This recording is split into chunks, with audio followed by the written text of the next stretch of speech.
विद्यार्थी मित्रों नमस्कार। संस्कृत सरिता चैनल में आप सभी का स्वागत है। आज हम कक्षा 11वीं में जो प्रकरण 10 है अजंता, उस प्रकरण की चर्चा करेंगे। अजंता चैप्टर 10, उसके जो लेखक है भगवत शरण उपाध्याय, उसका जन्म सन 1910 में और मृत्यु सन 1982 में हुआ था। डॉक्टर भगवान शरण उपाध्याय का जन्म बलिया उत्तर प्रदेश में हुआ था और उसका निधन मॉरिशस में हुआ था। साहित्यकार के रूप में देश विदेश की अनेक महत्वपूर्ण संस्थाओं से सक्रिय रूप से वे संबद्ध रहे। अंतर्राष्ट्रीय स्तर पर भारतीय मनीषा का प्रतिनिधित्व भी भगवत शरण उपाध्याय ने किया है।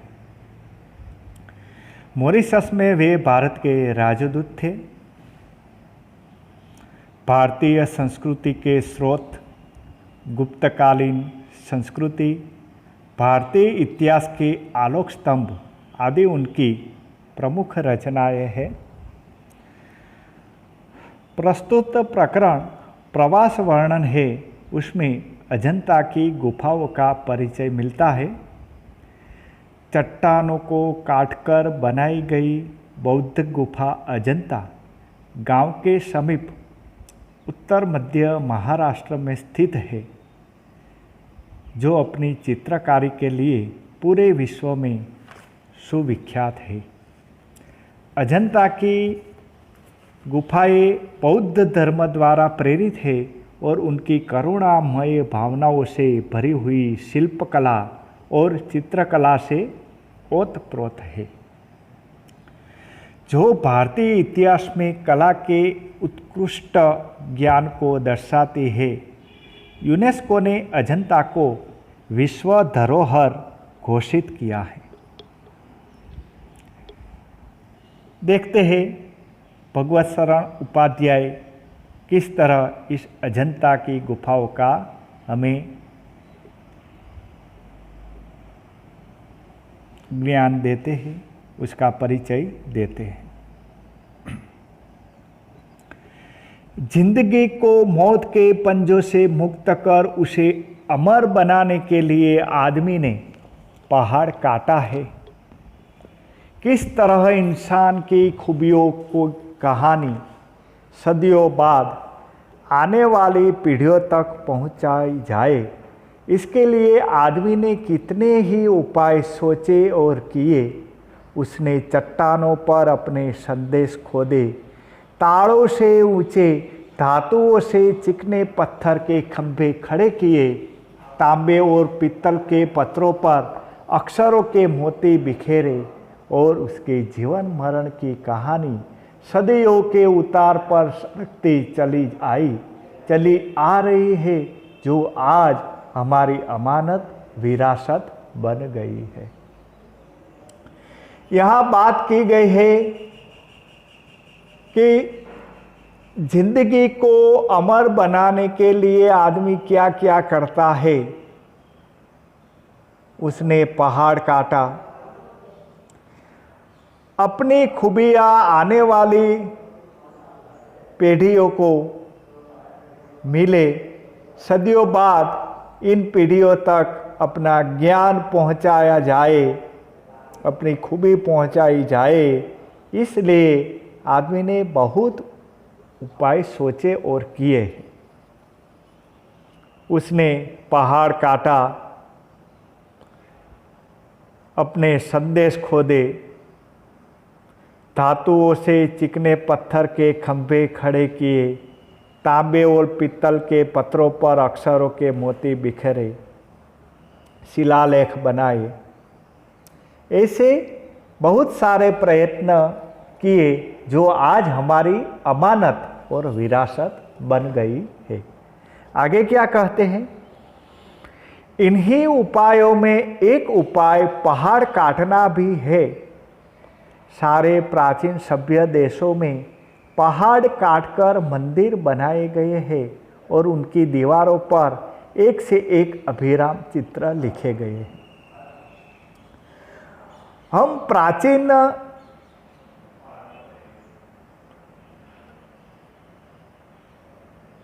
चित्रकारी देखते हैं, प्राचीन शिल्पकला देखते हैं, प्राचीन मंदिर देखते हैं, प्राचीन किले देखते हैं, प्राचीन इतिहास देखते हैं, तो सारे सभ्य देशों ने पहाड़ काटकर उसकी दीवारों पर चित्र बनाए हैं। आगे, आज से कोई 2,2500 साल पहले से ही हमारे देश में पहाड़ काटकर मंदिर बनाने की परिपाटी चल पड़ी थी। 2,2500 साल पहले ही हमारे देश में पहाड़ काटकर मंदिर बनाना शुरू हो गया था। अजंता की गुफाएं पहाड़ काटकर बनाई जाने वाली देश की सबसे प्राचीन गुफाओं में से है। उसमें जो अजंता है वो सबसे प्राचीन गुफाएं है जो पहाड़ काटकर बनाई गई है। और उसके बाद एलोरा और एलिफेंटा की सबसे पिछली काल की देश की गुफाओं या गुफा मंदिरों में सबसे विख्यात अजंता के हैं, जिनकी दीवारों और छतों पर लिखे चित्र दुनिया के लिए नमूने बन गए हैं। अजंता के चित्र ऐसे हैं जो दुनिया के लिए एक नमूने की तरह बन गए हैं। सबसे प्राचीन और विख्यात उसके गुफाओं का मंदिर है। चीन के तुनहुआंग और लंका के सिमरिया की पहाड़ी दीवारों पर उसी के नमूने के चित्र नकल कर लिए गए हैं।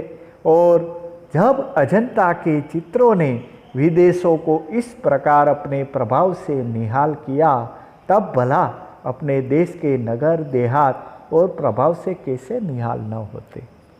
बाध और चितवंशल की गुफाएं उसी अजंता की परंपराएं हैं, जिनकी दीवारों पर जैसे प्रेम और दया की एक दुनिया ही सिरज गई है।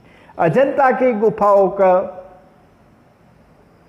उसके बोध लेकर, उसके ज्ञान प्राप्त कर कर इन्हीं गुफाओं से सितनवल की गुफाएं बनाई गई, बाढ़ की गुफाएं बनाई गई। इतना ही नहीं, चीन के तुनहुआंग और लंका के सिमरिया की पहाड़ी दीवारों पर जो चित्र बनाए हैं वो उसी अजंता के प्रभाव से बनाए गए हैं।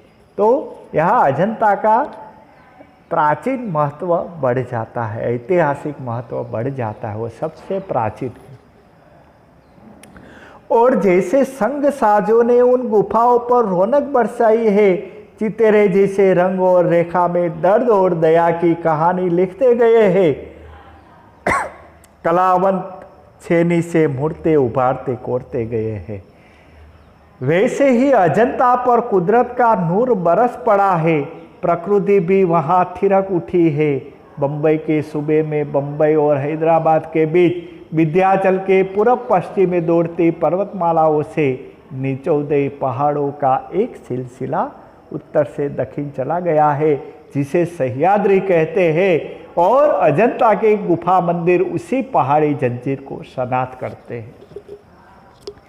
यहाँ हमें यह बताया गया है कि अजंता की गुफाएं कहाँ आई है, उसका स्थान बताया गया है। तो वह बम्बई और हैदराबाद के बीच जो विंध्याचल पर्वतमाला है, सह्याद्री की जो पर्वतमाला है, उसी पर्वतमाला पर ये अजंता के गुफा मंदिर बनाए गए हैं। अजंता गांव से थोड़े ही दूर पर पहाड़ों के पैरों में सांप सी लौटती बहादुर नदी कमान सी मुड़ गई है। बहादुर नदी के ठीक सामने ही उसके किनारे पर यह सह्याद्री पर्वतमाला पर यह अजंता का मंदिर, अजंता की गुफाएं बनाए गए हैं। जो अजंता गांव है उसके थोड़े ही दूर पहाड़ पर यह गुफाएं बनाई गई है। वही पर्वत का सिलसिला एकाएक अद्भुत चंद्रकार हो गया है। कोई 250 फुट ऊंचा हरे वनों के बीच मंच पर मंच की तरह उड़ते पहाड़ों का यह सिलसिला हमारे पुरखों को भा गया है और उन्होंने उसे खोदकर भवनों महलों से भर दिया है। तो जो अर्धचंद्राकार पर्वतमाला है, अजंता गांव से थोड़े ही दूर बहादुर नदी की कमान मुड़ गई वहाँ, तो वहाँ हरे भरे वनों के बीच ये पर्वतमाला हमारे पूर्वजों को भांप गई, जांच गई और वही पर्वतमाला को खोदकर उन्होंने भवन और महलों का निर्माण किया। सोचिए जरा, ठोस पहाड़ की चट्टानी छाती और कमजोर इंसान का उन्होंने मेल जो किया तो पर्वत का हिया दरकता चला गया और वहां एक से एक बरामदे हाल और मंदिर बनाते चले गए। पहले पहाड़ काटकर उसे खोखला कर दिया गया। कैसे यहाँ बनाई अजंता की गुफाएं, मंदिर, उसके वर्णन किया है भगवती शरण उपाध्याय ने। तो खोखला कर दिया पहाड़ों को, उसके बाद सुंदर भवन बनाया और उसके खंभों पर उभरी मूर्ति बेहस उठी। भीतर की समूची दीवारें और छतें रगड़कर चिकनी कर ली गई। उसकी जो भीतरी दीवारें थी उसको चिकनी कर डाली और उनकी जमीन पर चित्रों की एक दुनिया बसा दी गई। पहले पलस्तर लगाया, दीवारों पर क्या किया, पहले पलस्तर लगाया और आचार्यों ने उन पर लहराती रेखाओं में चित्रों की काया सिरस दी। फिर उनके चेले कलावंतों ने उनमें रंग भरकर प्राण फूंक दिए। फिर तो दीवारें उमंग उठी, पहाड़ पुलकित हो उठे। तो किस तरह यह चित्रों का निर्माण किया गया है, हमें यहाँ यह पता चलता है। कितना जीवन बरस पड़ा है इन दीवारों पर, जैसे फसाने अजायब का भंडार खुल पड़ा हो। कहानी से कहानी टकराती चली गई है। बंदरों की कहानी, हाथियों की कहानी, हिरणों की कहानी और क्रूरता और भय और दया और त्याग की कहानी। जैसे बेरहमी की वजह यहाँ दया का समुद्र उमड़ पड़ा है। जहाँ पाप है वहाँ कभी क्षमा का स्तोत्र भी फूट पड़ा था। राजा और कंगाल, विलासी और भिक्षु, नर और नारी, मनुष्य और पशु सभी कलाकारों के हाथों सिरते चले गए हैं। हैवान की हैवानी को इंसान की इंसानियत से कैसे जीता जा सकता है। कोई अजंता में जाकर देखे, उन चित्रों को देखे, उन गुफा मंदिरों को देखे तो यह सब पता चलता है। पूरी दुनिया यहाँ बसा दी गई है। करुणा है, दया है, दुख है, हैवानियत है। बुद्ध का जीवन हजारों धाराओं में होकर बहता है। जन्म से लेकर निर्वाण तक उनके जीवन की प्रधान घटनाएं कुछ ऐसे लिखी गई है जैसे आंखें अटक जाती है, हटने का नाम नहीं लेती।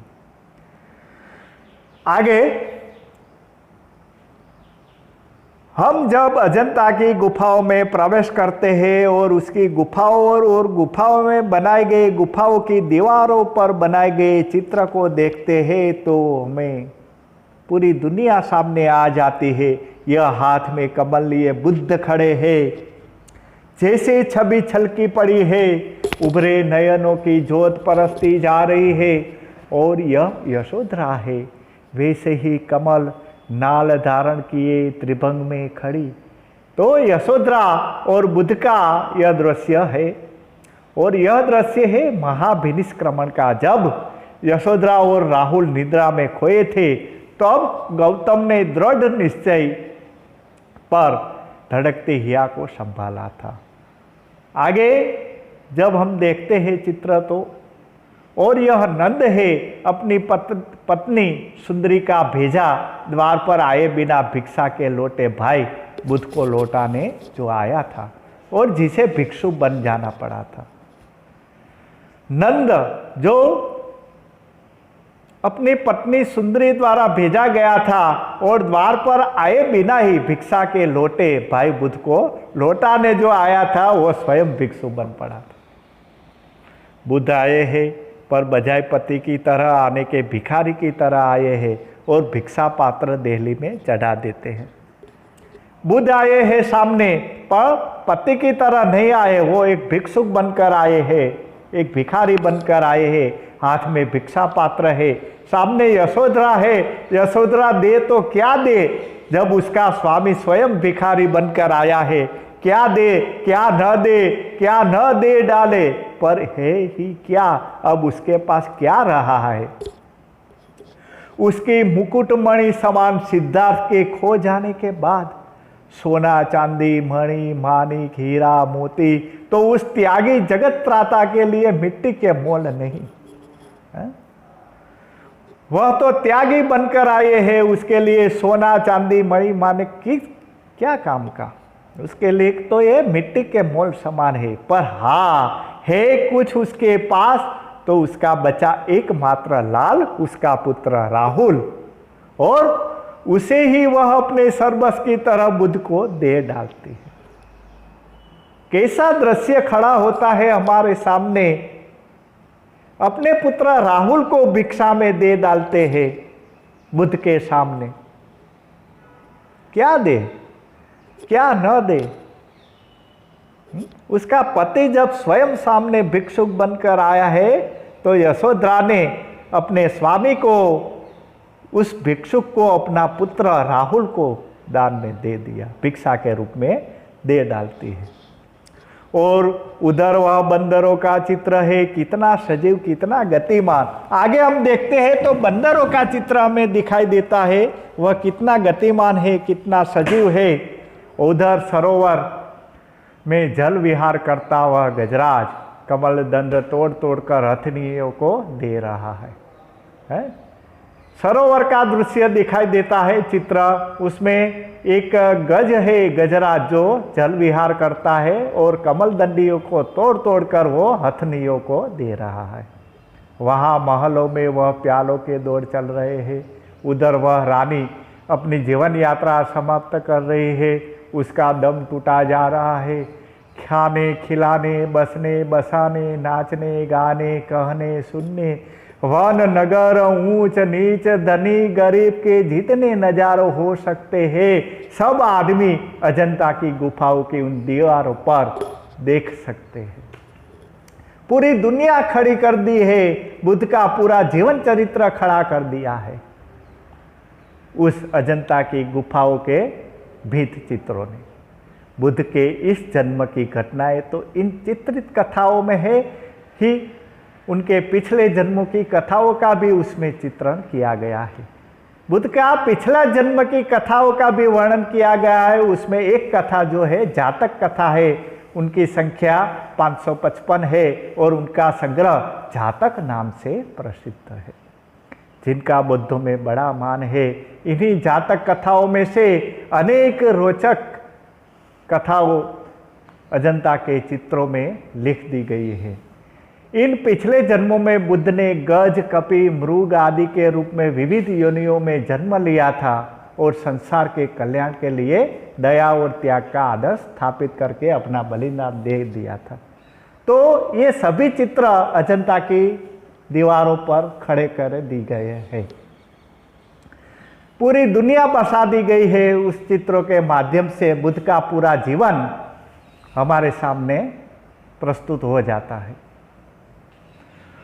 और उन स्थितियों में किस प्रकार पशुओं तक ने मानवोचित व्यवहार किया, किस प्रकार औचित्य का पालन किया गया, यह सब उन चित्रों में असाधारण खूबी से दर्शाया गया है। और उन्हों को दर्शाते समय चित्रों ने अपने जानकारी की गांठ खोल दी थी, जैसे नगरों और गांवों, महलों, झोपड़ियों, समुद्रों और पनघटों का संसार अजंता के उस पहाड़ी जंगल में उतर पड़ा है। और वह चित्रकारी इस खूबी से संपन्न हुई कि देखते ही बनता है। जुलूस के जुलूस, हाथी घोड़े दूसरे जानवर जैसे सहसा जीवित होकर अपने अपने समझाए हुए काम जादूगर के इशारे पर संभालने लग जाते हैं।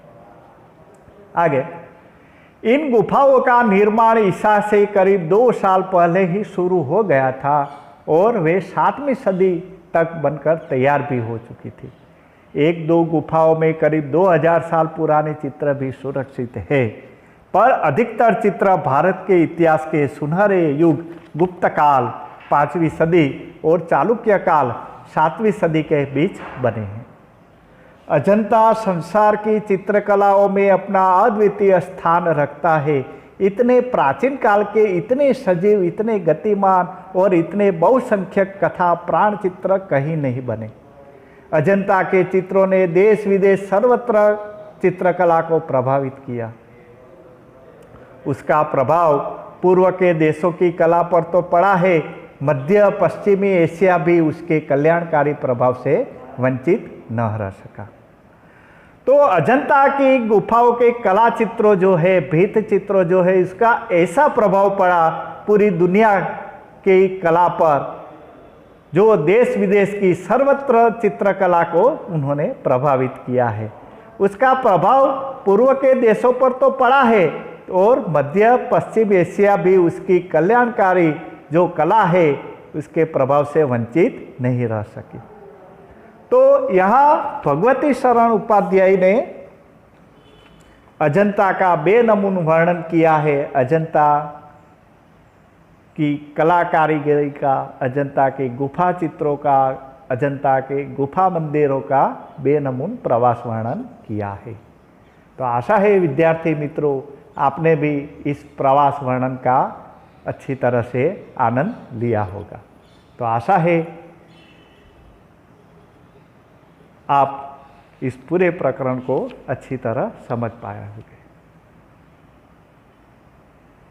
अस्तु। जय भारत, जय जय गरवी गुजरात।